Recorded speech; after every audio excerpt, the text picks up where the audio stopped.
we proceed. And Abdurrahman, would you like to continue? We're at the Garden of Refuge in the middle of page 14 in my edition.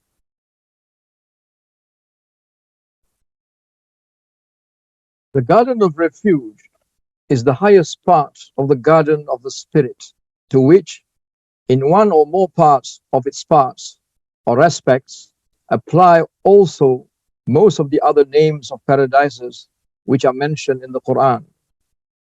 But in respect of the spirits of those who are brought nigh, every paradise is virtually one of the gardens of Firdaus, and may actually become so through that which enshroudeth, as did the Garden of Refuge for the Prophet and the Archangel.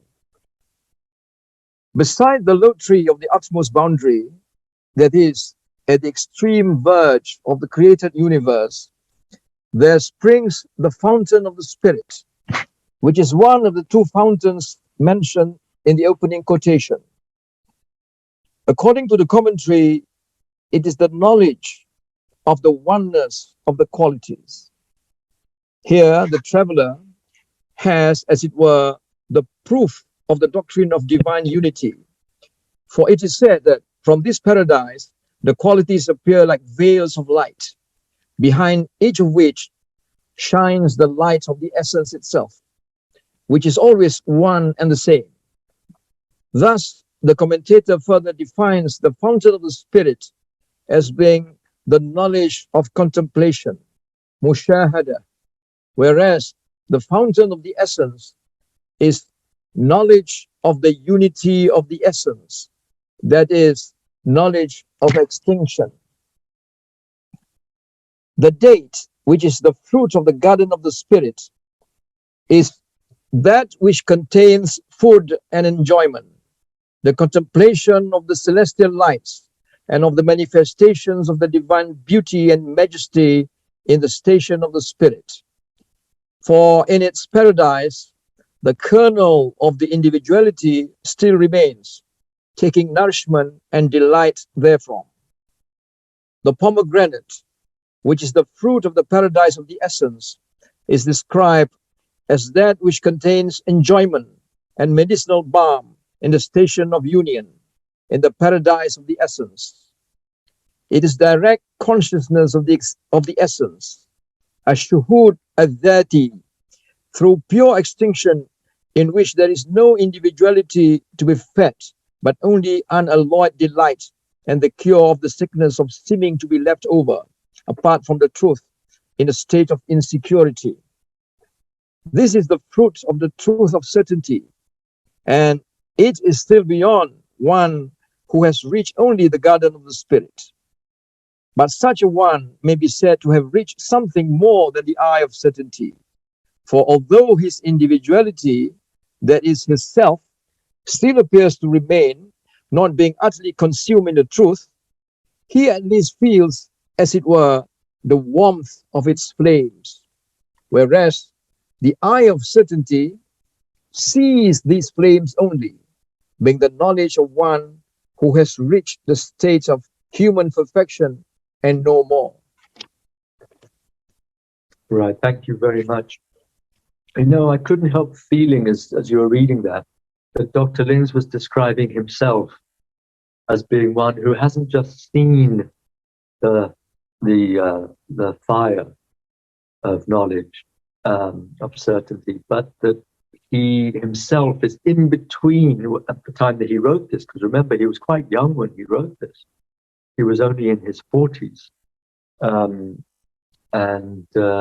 As we know from what we had at the first seminar, he wrote this book in response to a request from friends in Egypt when he was leaving Egypt, which was about 1950, 51.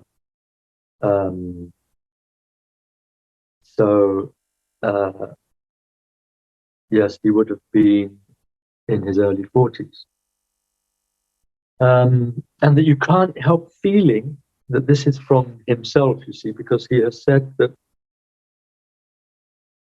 after having told us that the vision of the essence of the shuhud al-dhati, the essential vision, is one where the individuality is completely extinguished, and it's the fruit of the pomegranate that symbolizes this degree of extinction in the essence, because the pomegranate has no kernel like the date. The date has the kernel and it has the fruit. And so this duality in the date is an appropriate symbol for the duality that subsists within the garden of the spirit, where the individual spirit, the individual blessed person, prophet, saint, whatever they may be, their individuality subsists and they can see the divine reality by means of the qualities, the manifestations of Jamal and Jalal, of beauty and majesty. So there's a subject of witnessing, and there is the object witnessed. Shahidin wa mashhud, as we have in the Surah Al-Buruj. Wa shahidin wa mashhud, this duality between the shahid, the contemplator, the witness, and the mashhud, that which is contemplated, that which is witnessed, that which is seen. So the date is the perfect symbol for that duality within the garden of the spirit.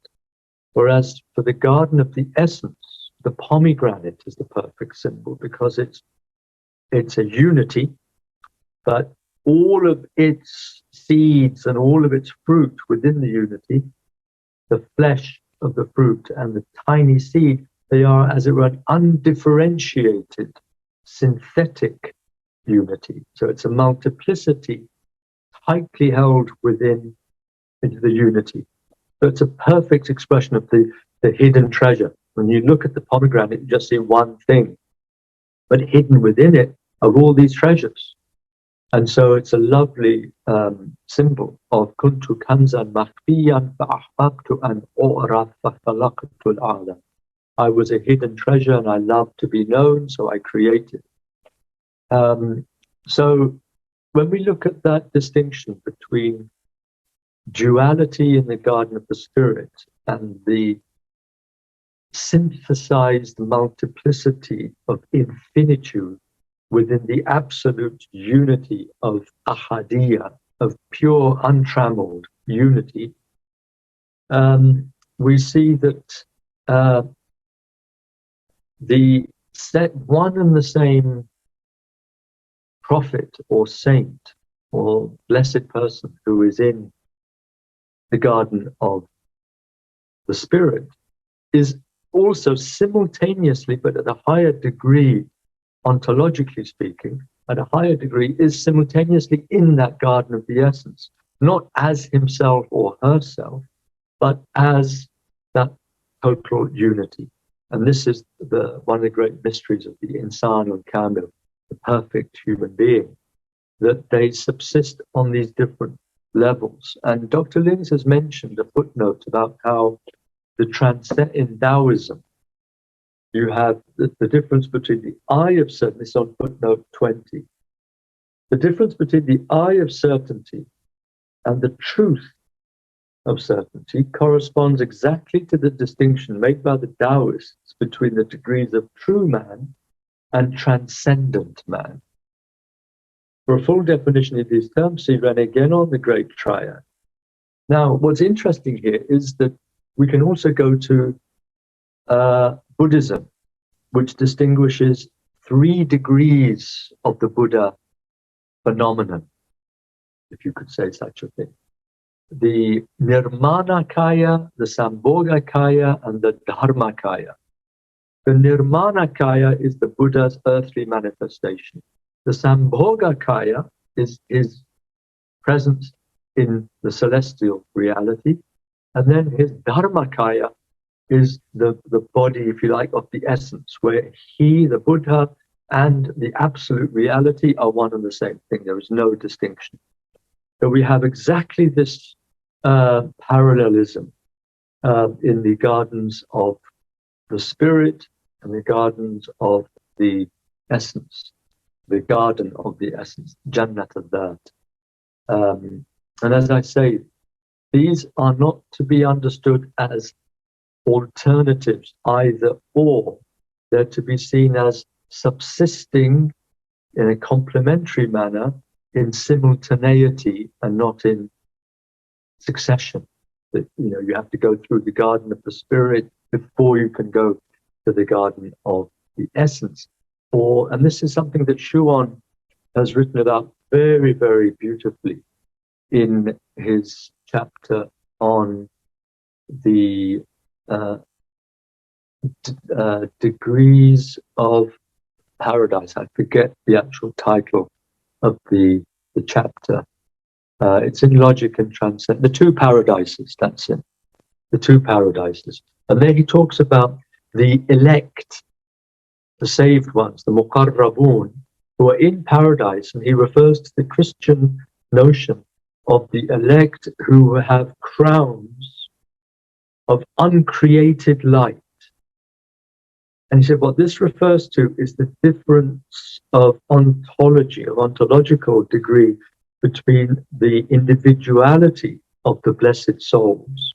They are individual souls, but they wear the crowns of uncreated light, which is a symbol of their attachment to and absorption within the garden of the essence, wherein they do not subsist as individuals, but where all of them are one. So you have to understand it almost like a kind of, if you think of them all on a circle, and they're all facing outwards towards the world, and through them are coming all of these graces into the world like fountains that flow. Remember, we had this in the Surah Al-Insan earlier, that for the ordinary saved people in paradise, the abrar, the righteous ones, they drink from a fountain of kafur, but they drink only from a cup which has been flavored with kafur.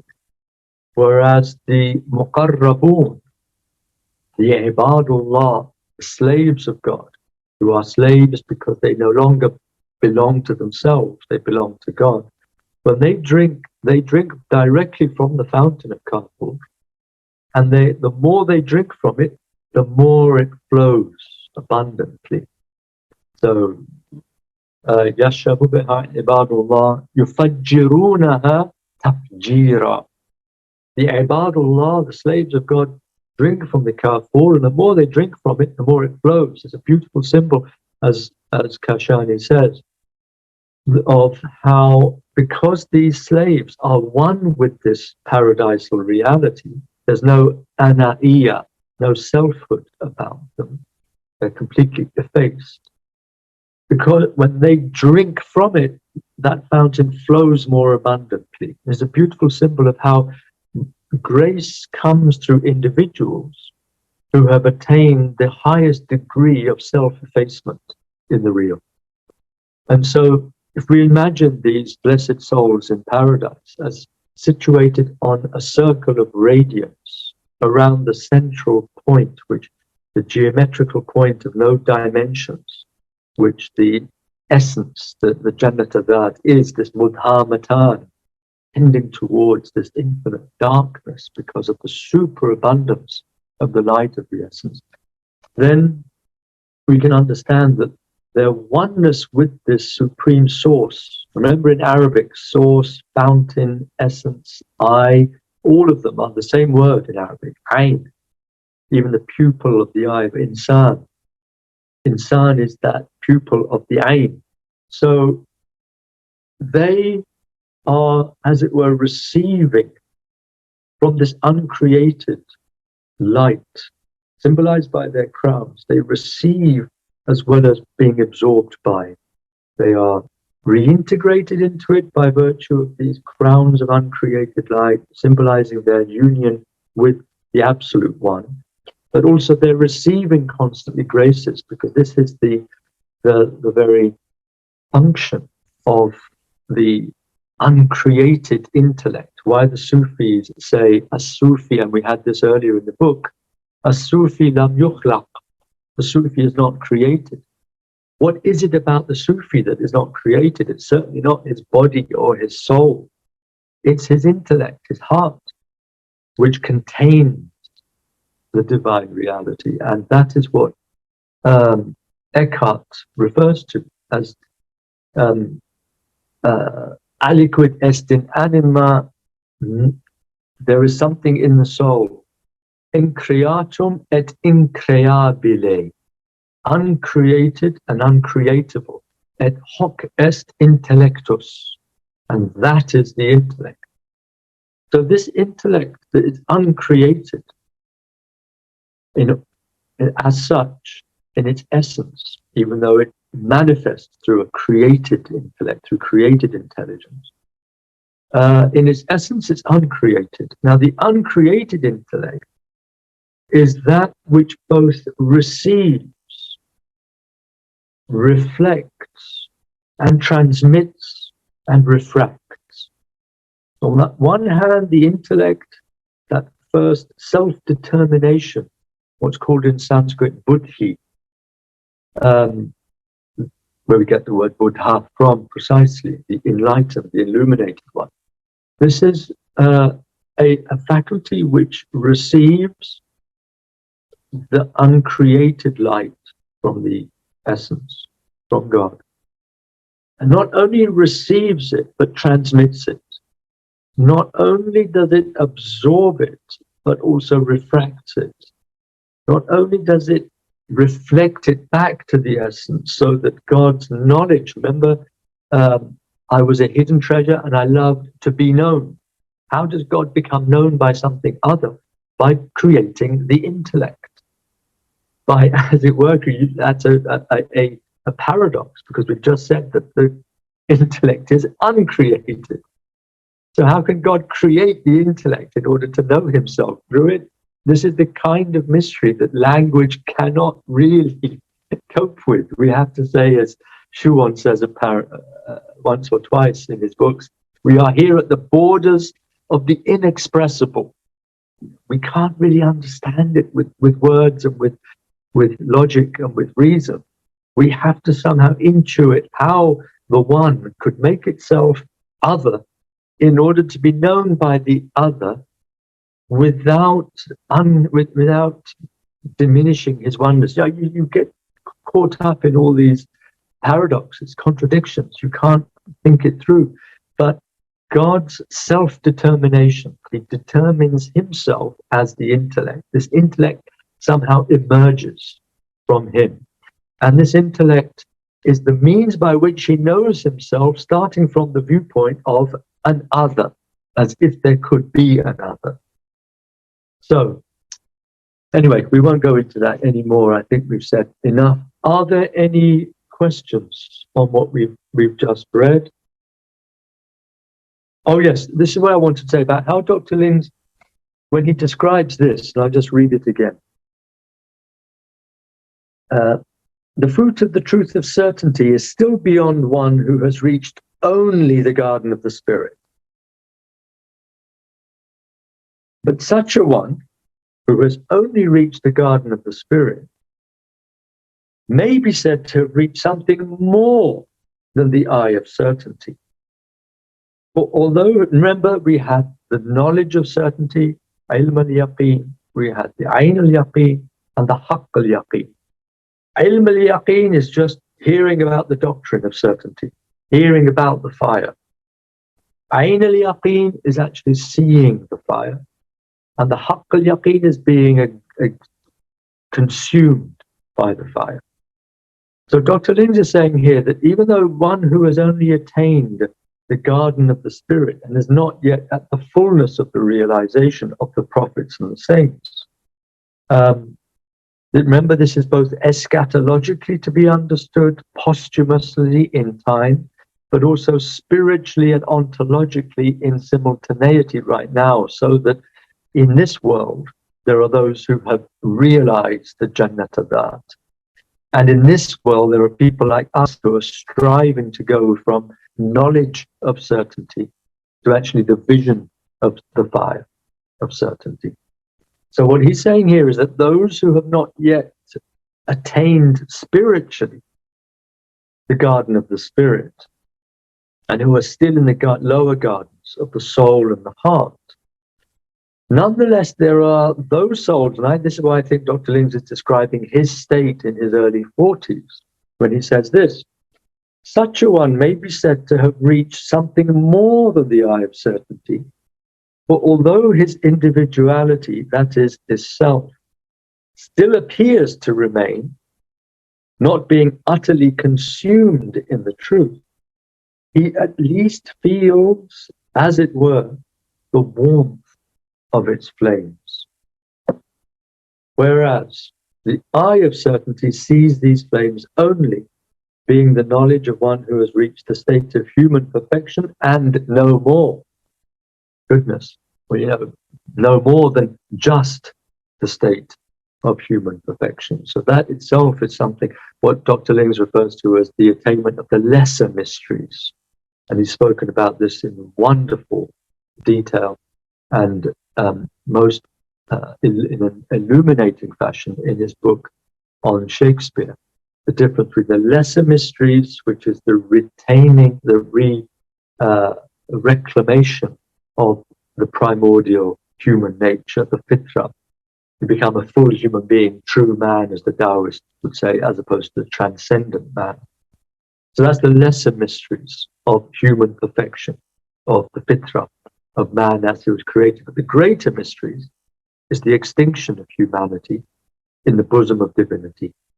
And that's something that goes from the eye of certainty to the haqq al-yaqeen, to the truth of certainty.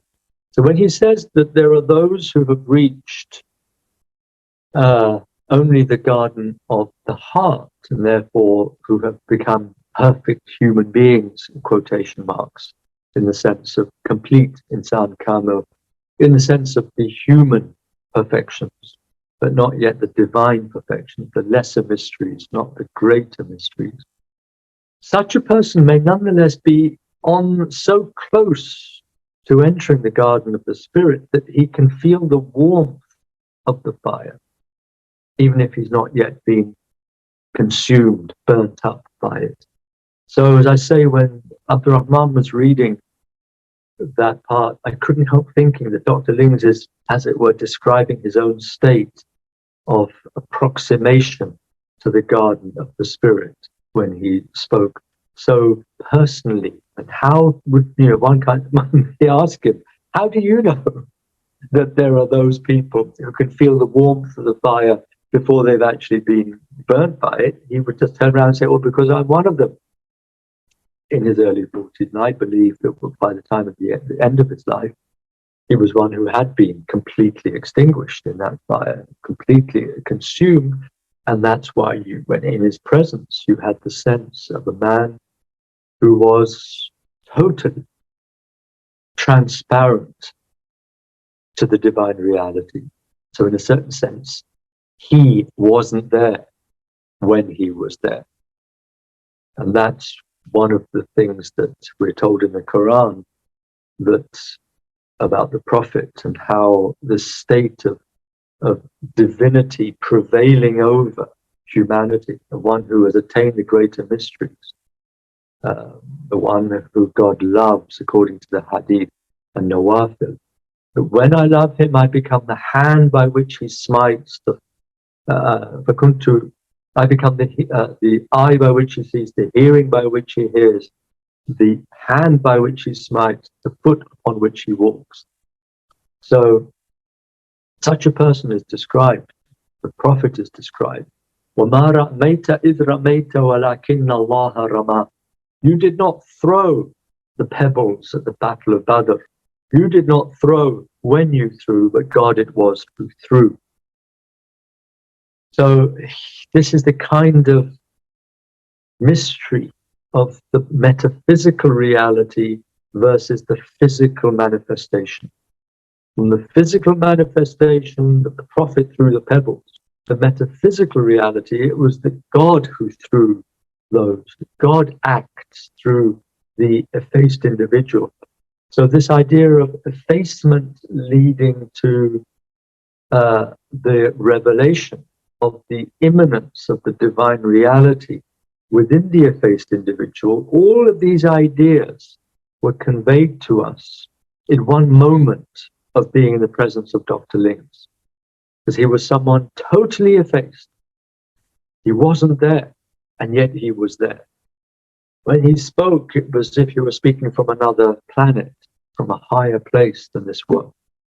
So that's why I say that he was, that God was transparent, transparently visible. He, Lings, was transparent to the divinity within him. So I shall stop there, and I just ask if there are any questions that anybody may have.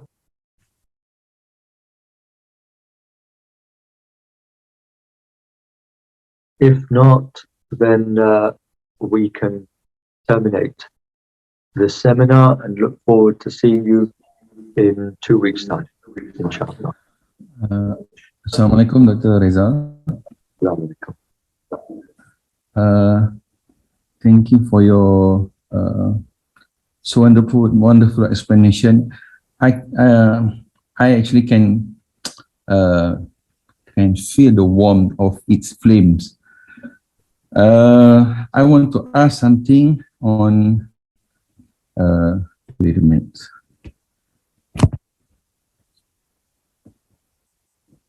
Sorry, this is Muhammad Anwar, isn't it? Yes. Yeah.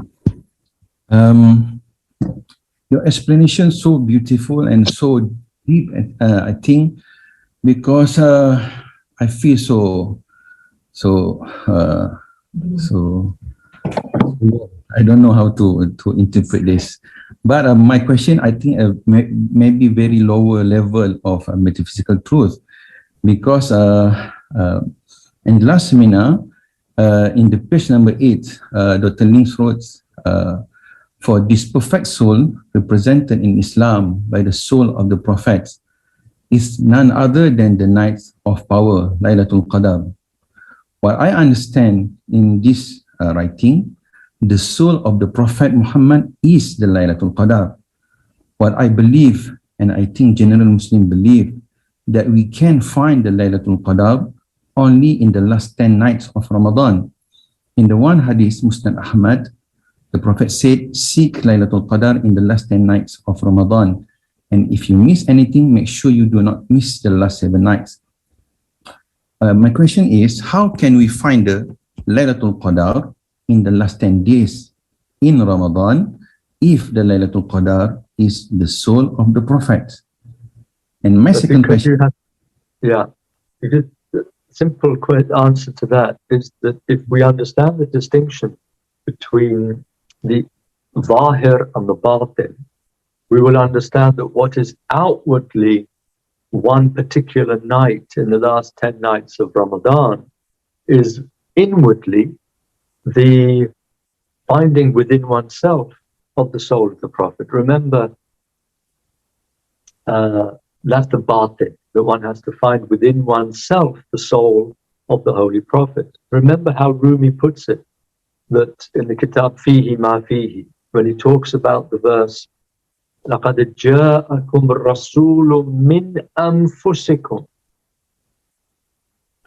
There has come unto you a prophet, a Rasul, from your own souls. Now, the Zahir means a prophet has come from amongst yourselves. You Arabs, your community, someone's come from amongst you.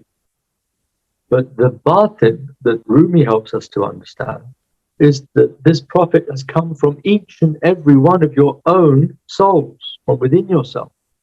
And so when you see the prophet coming from paradise, he's like pure water, and you are like muddy water. And you see the prophet, you say, yes, that's what we were like once in paradise. So you realize that what the prophet exteriorizes is your own interior reality. So he's an exteriorization of your own inward dimension. He makes outwardly visible and manifest, apparent, tangible, imitatable, what you in your own essence contain as a spiritual seed of possibility within your fitrah. It's the same fitrah, whether it's the Prophet or you, the same fitrah. And that fitrah is like pure water of paradise. And you recognize yourself when you see the Prophet. You recognize your deepest self, not your outward, fallible, silly, empirical individuality, with all your foibles and your limitations, your anxieties, and so on. But what you recognize when you see the Prophet, and each and every one of us has this possibility, by the way. This is not something historical. That's only when you visibly see the Prophet. When Ibn Arabi says very beautifully that those of you who lived after the time of the Holy Prophet, and you want to have a vision of him, then what do? Just look at the Quran. Read the Quran. Because this Quran is like Muhammad ibn Abdullah. He actually gives him his full name. This Muhammad ibn Abdullah is like this book is the inlibration, the man-made book, just like in Christianity, you say the word made flesh. The Quran is the man, Muhammad, made into a book, and the book is a formal manifestation of the same Muhammadan reality, the Haqiqa Muhammadiyya, the Nur Muhammadi, that is at one with that degree of walaya that is in each and every person's soul as a possibility of realization. So if we want to look at the Prophet, if we want to hear the Prophet, if we want to engage with the Prophet spiritually, we can do nothing better than to gaze at the calligraphy of the Quran, but more importantly, recite the word of God and memorize, interiorize the speech of God, so that it becomes, in English we have this saying, you learn something by heart. It means you've memorized it. Nowadays, people think that memorization is just learning by rote. Oh, it's just mechanical rote learning. But it's the opposite. That when you're aware of what this speech is that you're memorizing, and you know this is the divine energy, you know this is a theurgic power, the presence, the energetic presence of God coming through the spoken word. The kalam, remember, is not words. Kalam is speech, words that are spoken. Qawl al-haq, it's the word that has been spoken by the reality. So when we engage with this book, with full knowledge of what it is that we're doing, with the tajalli of al-haq in the Quran, then what we're imbibing and putting into our heart is the divine energy, is the prophetic reality. And that's why the Prophet said in a very, unfortunately, little commented saying, which has been amplified by Imam Ali after him, من قرأ القرآن فكأنما أدرجت النبوة في جنبيه or بين جنبيه. For one who recites the Quran, it's as if he's bringing nubuwah into his very being, into his body, بين جنبيه, between his two sides of his physical body. So we are drinking at the fountain of the prophetic reality of the Haqiqa Muhammadiyya. We are imbibing the Nur Muhammadi every time we recite the Quran. That's our way of, if you like, coming closer and closer to the fire. It's coming closer and closer to the light of the fire, coming closer and closer to feeling the warmth of its flames, even before we've been burnt up by it. So that's how I think we can understand the two approaches to the Laylatul Qadr. One is that night in which, that particular night when the Prophet received the first revelation, is a time in history, and it's repeated cyclically through every year, through the Ramadan, through the last 10 nights. But the spiritual batin aspect of this is that we are all waiting to discover the emergence of the Laylatul Qadr, not as a point in time, but as a dimension in space, the space of our own heart, a dimension of space waiting to be discovered within us. So we go from outward succession, temporal succession, outward movement and a waiting in time, to an inward assimilation of the dimension of spiritual space, the space of the heart, which Dr. Lings used to say very, very frequently, the Hadith Qudsi, my heavens, my earth has not room to contain me, my heavens have not room to contain me, but the heart of my believing slave has room to contain me. وَيَسْعَوْنِي قَلْبُ عَبْدِ الْمُؤْمِنِ. So there is this incredible infinitude of space within our own heart that is big enough to contain the totality of absolute reality. So let's think about that as a way of appreciating the spiritual meaning of the Laylatul Qadr. It's within our own heart. All right, are there any other questions? No, well, if not, then we can, then we could terminate the seminar, and perhaps we could stop the recording now.